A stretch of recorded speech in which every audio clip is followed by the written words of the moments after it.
So by now most of you guys have probably seen the video where my exhaust deployed my airbags. But is that actually true? Is my car so loud that it did in fact trip the airbag sensors, causing the airbags to deploy? Find out in this video.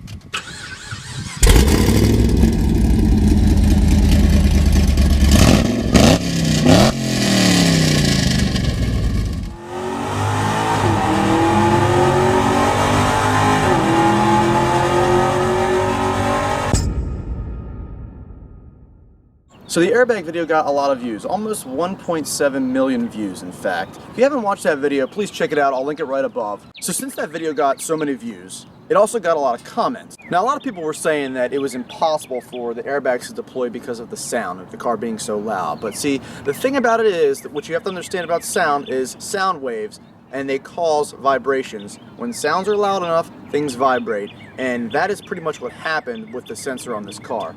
Now, if we open the doors here, and I did mention this in the airbag video as well, the side curtain airbag sensors are located directly behind these panels right here, okay? The second location is the diverters that are located right here, and they're angled back toward the sensor. Now, I don't think it would have mattered if, let's say, the exhaust wasn't pointed at the sensor. I don't think that's exactly what caused it, because it was pointed directly at the sensor. What caused the airbags to deploy was basically the fact that there were so many vibrations in this car. The thing that not a lot of people will understand, unless you have a blown, cammed V8 with no cats dumped right off the headers, then you might get it. So what happens at wide open throttle is the sound is dumped onto the ground, and what it does is it reverberates off of the ground and gets basically thrown up into the car, which makes everything vibrate so violently. Now, I did mention this before too, in I think one of the videos, that it's actually louder with the windows up than the windows down. And I've actually proven that theory by getting a decibel meter. And what I did was I did a wide open throttle run with the windows down, and that read at 115 decibels.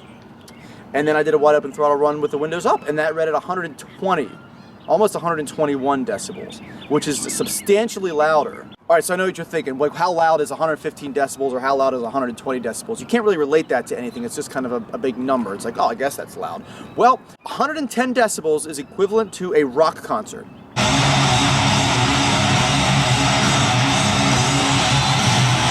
So there's 115 decibels in this car at wide open throttle with the windows down. So you can basically say that I have my own little rock concert going on here, an extra loud rock concert at that.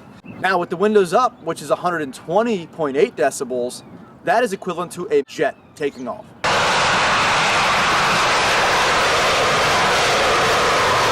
Another fun fact too is when I start my car up, it's about 95 decibels, maybe a little more, which is equivalent to a jackhammer.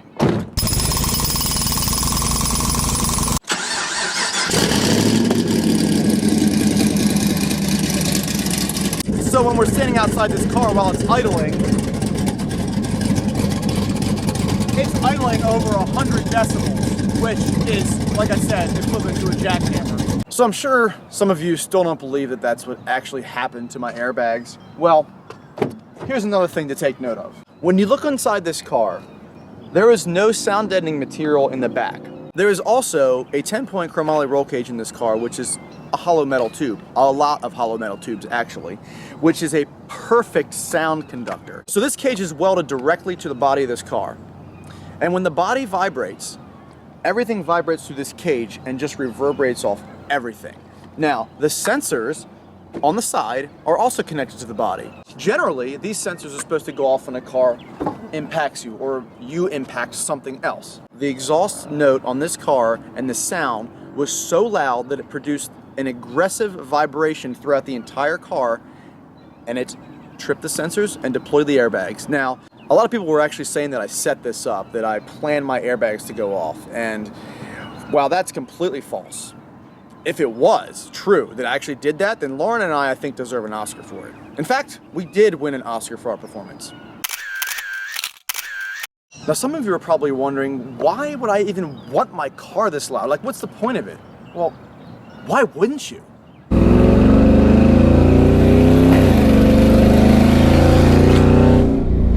Sounds so good. So good. But you're wearing earplugs. What?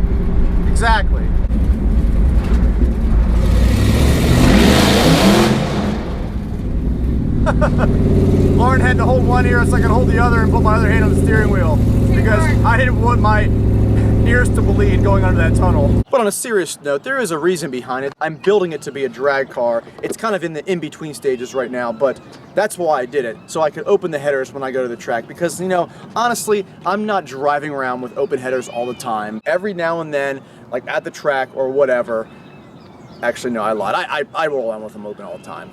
All the time. Another thing too, a lot of people were saying that the car is now total or salvaged because the airbag's deployed, which that might be true with a normal car, but I'm not trading it in. I have no plan to. It's gonna be with me for a long time, so not really worried about it being total or salvaged. Another funny thing too was there's a couple people that commented and thought Lauren was actually grinding weed, when in fact she was not. And I'll show you what she was doing instead. So Lauren, what were you actually doing? Were you grinding weed with that? Oh no, you weren't. It's the release for the harness that she was having trouble working. And apparently that looks like a weed grinder. And guys, my weed grinder is not that color. I'm just kidding, I don't have a weed grinder. So yes, it is true. My car is so loud that it deployed the airbags. And while that may never happen again to one of these cars, the reason it happened is because everything aligned perfectly. Everything having to do with the car, the roll cage, the fact that there was no sound deadening, the fact that my windows were up and it was exposed to a longer period of loud sound. Everything just aligned and they went off. Now, the reason my front airbags did not go off is because I do not have factory front seats. When I took those seats out and put in the aftermarket racing seats, my service airbag light went off, indicating to me that the front airbags were pretty much turned off because it couldn't register anybody in the front seats. So those airbags were disabled. Even now, they're still disabled. Now I have pulled the airbag fuse so nothing will ever potentially go off. The car's got a cage now and a 5-point harness, so you really don't need airbags. The car is actually much safer now with a roll cage and 5-point harness than it was with airbags.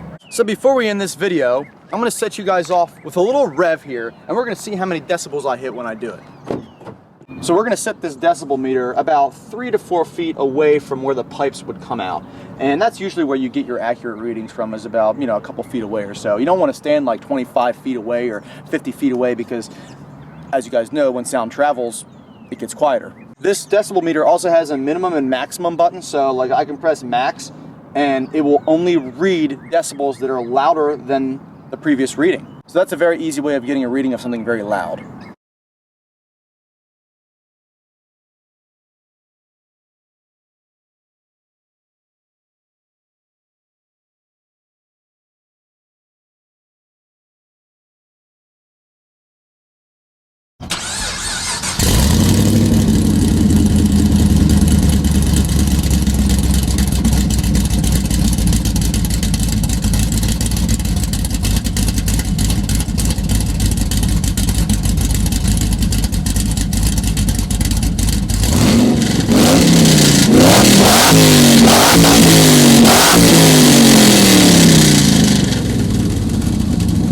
Alrighty, so apparently it blew the entire decibel meter away from where it was. However, we have a reading of 130.5 decibels, which is extremely loud. In fact, this decibel meter says it only goes up to 130, at least that's what the directions told me. So I'm not really sure how it's reading 130.5. Maybe it goes to 130.9 or something like that. So either way, 130 decibels is equivalent to a military-grade jet taking off an aircraft carrier.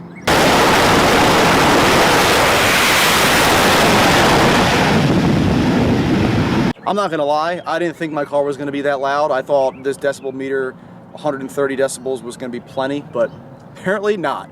So I hope you guys enjoyed this video. I hope I gave you some good information on how this actually happened in my car, and I appreciate all the views that I got on that video. That was an awesome response from everybody. Thank you guys so much for your support. I really do appreciate it. I have some really cool videos coming up with both of the cars. I've got a burnout contest between myself and Lauren. I'm also gonna be hitting the track with this car to get some times out of it and see what it does now with the new setup. If you guys are coming to this channel for the first time, please follow all of my social media, which will be in the description of the video. Be sure to hit that subscribe button. Have a great day.